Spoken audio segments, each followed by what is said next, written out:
Saat kamu berbicara dengan orang lain, ada beberapa elemen dalam percakapan yang biasa muncul. Memahami ini memungkinkan kamu untuk mengontrol percakapan dengan lebih baik dan memastikan orang lain mampu merespon dengan lebih baik. Kamu harus berbicara layaknya seorang pemimpin, maka mimpimu akan menjadi kenyataan. Jikalau ingin menjadi seorang pembicara yang baik, Anda dapat mempelajarinya dan bukan hanya ditentukan oleh bakat.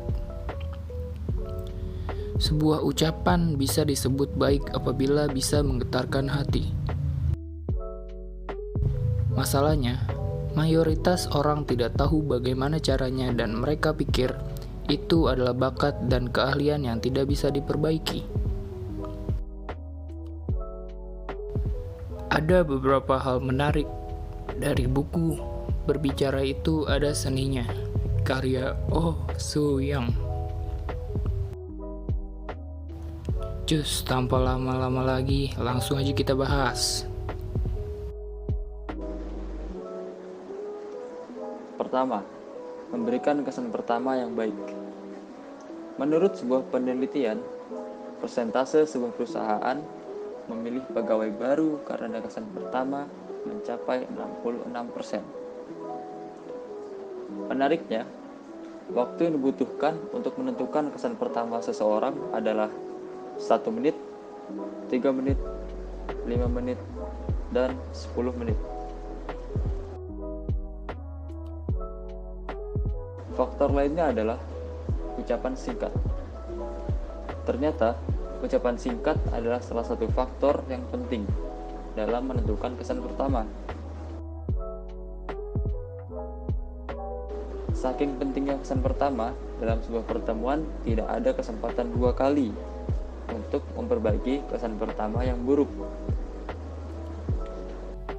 Itulah mengapa pentingnya untuk melakukan segala yang kau bisa untuk mewujudkan apa yang kau inginkan. Bagi penulis buku ini, ucapan adalah sarana yang penting untuk menilai seseorang secara keseluruhan. Dari ucapan, kita bisa memperoleh kesan baik dari lawan bicara dan dapat menunjukkan sisi menarik diri kita kepada lawan bicara.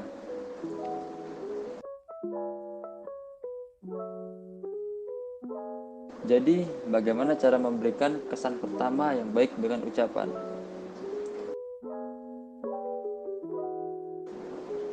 Su memberikan tips, yaitu dengan melakukan storytelling.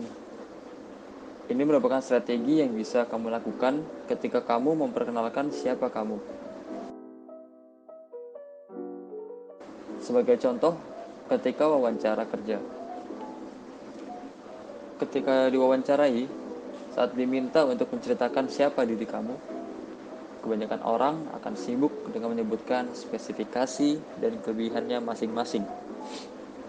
Namun sayangnya, bila apa yang kamu sampaikan biasa saja, itu malah akan membuat orang lain tidak terkesan.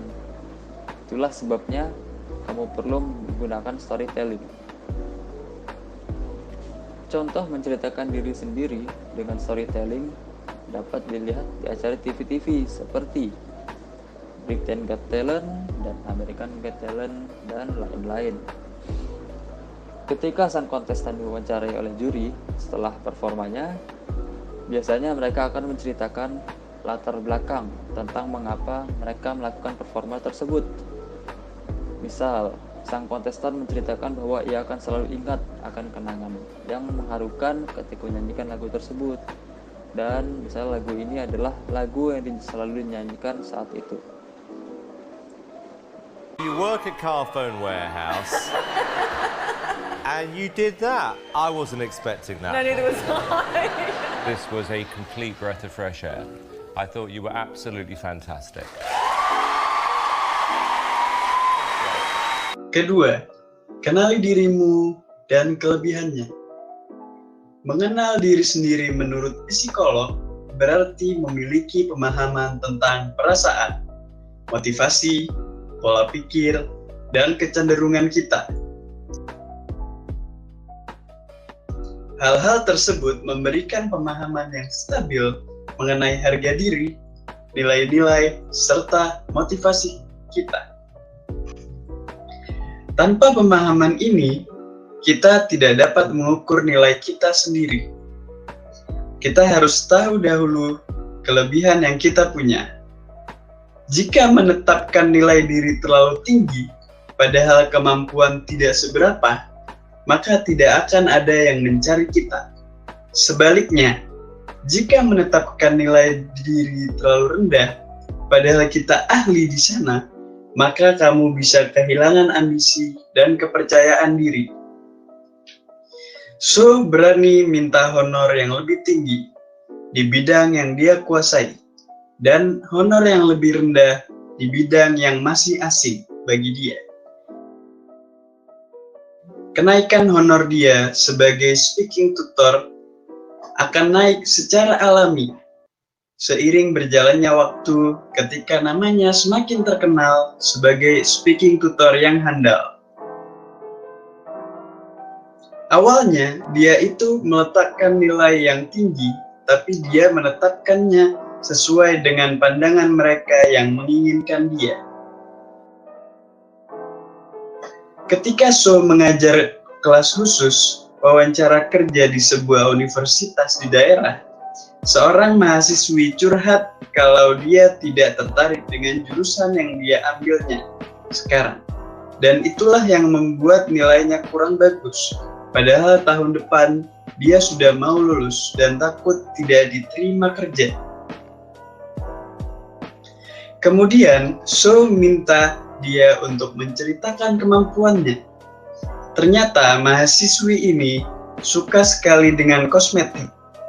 Dia sangat lancar ketika berbicara soal kosmetik, termasuk kelebihannya dan kekurangan masing-masing produk.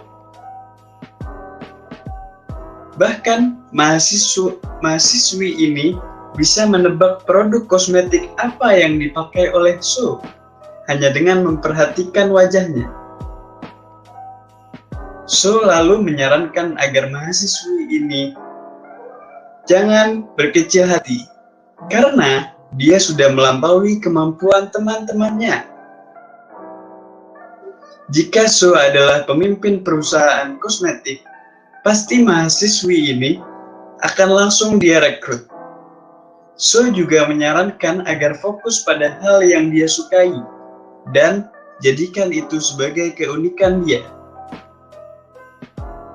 Saat wawancara, benar saja, tidak lama setelah mahasiswa itu lulus kuliah, ternyata dia diterima bekerja di sebuah perusahaan kosmetik. Mereka yang setia pada kelebihannya, yang mereka miliki, pasti akan menghasilkan banyak prestasi dalam pekerjaannya. Ketiga, memenangkan pembicaraan tanpa perkelahian. Apakah kita bisa untuk menenangkan argumen tanpa perkelahian? Caranya, diskusi secara intelektual. Kita bisa melatihnya melalui forum debat. Ada budaya menarik dari kaum Yahudi yang dikenal dengan nama Hafruta. Orang Yahudi jarang mempelajari kitab suci Taurat sendiri. Biasanya mereka berusaha mempelajari kitab ini secara berpasangan atau dikenal dengan metode Hafruta. Di metode ini, pelajar secara berpasangan berusaha untuk memahami makna kalimat di dalam kitab itu dan berdiskusi bagaimana untuk menerapkannya dalam konteks yang lebih luas. Misalnya dalam kehidupan mereka sehari-hari, bukan cuma berpasangan, kadang mereka juga mempelajarinya dalam kelompok yang lebih besar. Budaya ini menjadi bagian tak terpisahkan dalam tradisi orang Yahudi. Mungkin budaya inilah yang akhirnya membentuk cara berpikir yang konstruktif sehingga menghasilkan banyak pemikir hebat di dunia. Contoh, ada 22% peraih penghargaan Nobel berasal dari mana? Orang Yahudi. Mungkin perlu ditekankan debat itu bersikeras dengan pendapat sendiri, tapi perlu mempertimbangkan pendapat orang lain. Semua ini hanya bisa kita lakukan apabila kita mau mendengarkan pendapat orang lain. Pada dasarnya komunikasi itu adalah aktivitas dua arah. Artinya ketika kita berkomunikasi dengan orang lain, kita perlu respon dari lawan bicara kita dong. Kenapa? Untuk mengubah posisi kita dari pembicara menjadi pendengar itu, berbicara tanpa henti bukan kebiasaan yang baik. Sebagaimana kita ingin didengar, orang lain juga ingin didengar. Itu jeleknya seseorang itu, terkadang kita lupa untuk mengubah posisi kita sendiri. Debat akan jadi kacau kalau semua orang yang berbicara tanpa tidak mau mendengar. Padahal dengan kemampuan mendengar kita bisa menang tanpa berkelahi atau debat yang bisa menimbulkan berantem, main benar sendiri dari argumen kita masing-masing. Berakhir atau tanpa berantem bisa menghasilkan debat yang produktif untuk menemukan solusi yang lebih baik dari sebuah permasalahan. Kemampuan bicara yang akan baik bukanlah sebuah bakat, tapi sebuah keahlian yang bisa diasah. Kemampuan ini akan membantu kamu mencapai apa yang kamu inginkan dalam hidup. Yuk kita review poin-poin apa aja dari perkataan Oh Soo-hyang. Pertama, good first impression dengan cara melakukan storytelling.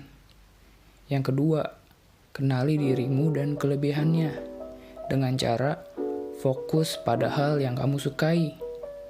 Dan yang terakhir, memenangkan pembicaraan tanpa perkelahian dengan cara debat secara produktif. Well, gak kerasa udah sampai di penghujung video. Gimana, seru gak ulasannya? Kita bakal tutup dengan video Warming Up Before We Communicate by Julian TED Talks. Enjoy! Owe it to yourself to look at this toolbox and the engine that it's going to work on, and no engine works well without being warmed up. Warm up your voice. Actually, let me show you how to do that. Would you all like to stand up for a moment? I'm going to show you the 6 vocal warm-up exercises that I do before every talk I ever do. Anytime you're going to talk to anybody important, do these. First, arms up. Deep breath in and sigh out. Like that. One more time. Very good. Now we're going to warm up our lips and we're going to go bop, bop, bop, bop, bop, bop, bop, bop. Very good. And now, just like when you were a kid. Now your lips should be coming alive. We're going to do the tongue next with exaggerated la, la, la, la, la, la, la, la, la. Beautiful. You're getting really good at this. And then roll an R. That's like champagne for the tongue. Finally, and if I can only do one, the pros call this the siren. It's really good. It starts with we and goes to or. The we is high, the or is low. So you go wee, or wee. Fantastic. Give yourselves a round of applause. Take a seat. Thank you. Next time you speak, do those in advance. Now.